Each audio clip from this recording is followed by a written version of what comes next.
That's what it says at the scores table. Schreiber! It counts! This week on the Weekly Watch, there is only one thing we could possibly talk about. The Stars and Stripes, back on top of the lacrosse world. That's right, the fact that I called it, the U.S. won the gold medal. I knew it. I knew it was going to happen. I called it 2 weeks ago. And now for the team that's going to win it all, the U.S. That was an aggressive prediction. Yeah, I figured I would just slip that in, you know? Also, before I get into it, this is not Los Angeles. I am in Philadelphia for a couple weeks, seeing my family. Samir's in Los Angeles, and I think we'll be back together next week or the week after that. All right, let's get into this game, because this was potentially one of the best lacrosse games I've ever seen, let alone a World Games championship game between Canada and the US. This game had some incredible goals. It was close the entire time. To Holman, the bouncer, and the US pulls even at 6-6. And the end was nuts. There was so much controversy. There will be more than a tinge of controversy to the end of this game. This is an international incident. Literally like Cart, Quint, Anish, all of them were just going nuts. We'll get into that. But first, I want to talk about Ryan Brown. Bounce shot Ryan Brown.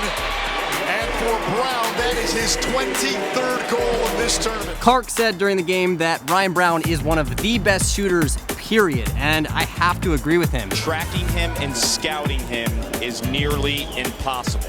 He's the best shooter in the universe. He was shooting from deep, like overhand, sidearm, underhand, let alone doing it against Dylan Ward, who's one of the best goalies in the world. There's just no boundaries to the range, the velocity. This is something that I saw a lot the first time these two teams played, and I thought Canada would have scouted them a little bit better. In reality, it seemed like the US watched the game tape from the first game and realized they could score from deep. Because you had Ryan Brown, Schreiber, and Danowski all ripping from deep. Danowski ties the game at 4. And on the Canadian side of things, it was all about wing dodges, specifically Ben McIntosh and Mark Cockerton. These Canadian offensive players are attacking U.S. defenders at the wing. Wing dodges have been something we've seen from the Canadians this entire tournament, mainly because these guys play box lacrosse where wing dodges are super important. It's the majority of what offense is in box lacrosse. You're going to see a heavy diet of wing dodges. McIntosh has been a revelation for this team. Canada, former Rookie of the Year in the National Lacrosse League. One of my absolute favorite goals came when Mark Matthews just slips it to Curtis Dixon. Curtis Dixon catches Joe Fletcher sleeping, just goes right behind him, catches it, puts it in.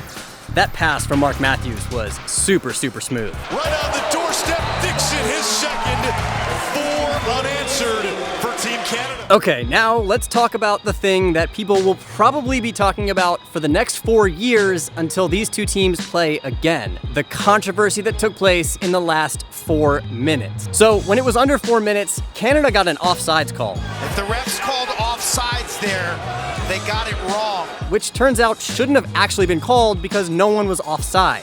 They did. They had 4 guys back when. Wow. Huge. Can't miss that one in this spot. Because of that, the U.S. got the ball back, and they were able to score the game-tying goal. Who else but Ryan Brown? Ryan Brown! The laser upstairs! It's tied at 8! Now at the end of the game, Tom Schreiber takes a shot, it goes wide, and there should be about 0.5 seconds left on the clock. Scorer's table says 5 seconds. Pannell, Schreiber! 2 seconds. But for some reason, the refs put 2 seconds. And in that 2 seconds, Pannell is able to find Schreiber and put it in the back of the net for the win. Schreiber!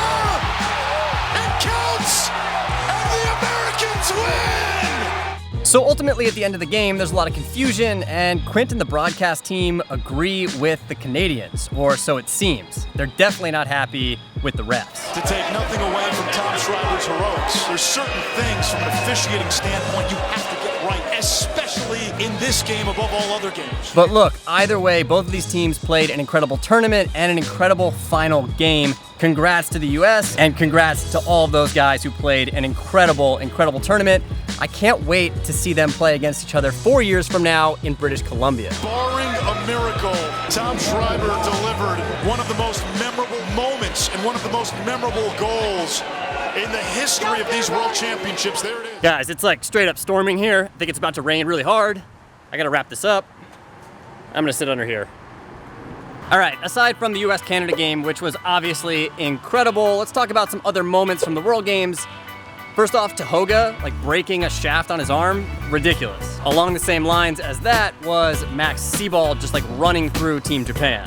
So Team Japan actually ended up beating Israel in that game, which means that they are going to be a part of the blue division in 4 years. So shout out to Team Japan.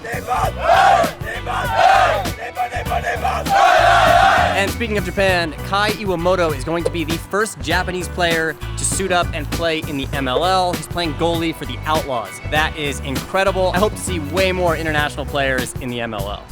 That is it for the Weekly Watch this week. Make sure to like this video, subscribe, and comment below. Where do you want to see the World Games? Israel was incredible. Obviously, it's going to be in British Columbia, but like after that, and then after that, I'm sure they have it scheduled a few years out, but if you could pick any place for the World Games to be, where would it be? Comment below, let me know. And last thing, remember that Play Lax Day is coming up August 15th. You gotta play lacrosse on August 15th. You gotta be ready to share stuff on social media. And if you wanna take part in our compilation video that we do every year, get out in your hometown, take some video, maybe slow-mo, make it cool, and send it to us so we can include it. That is it. Peace.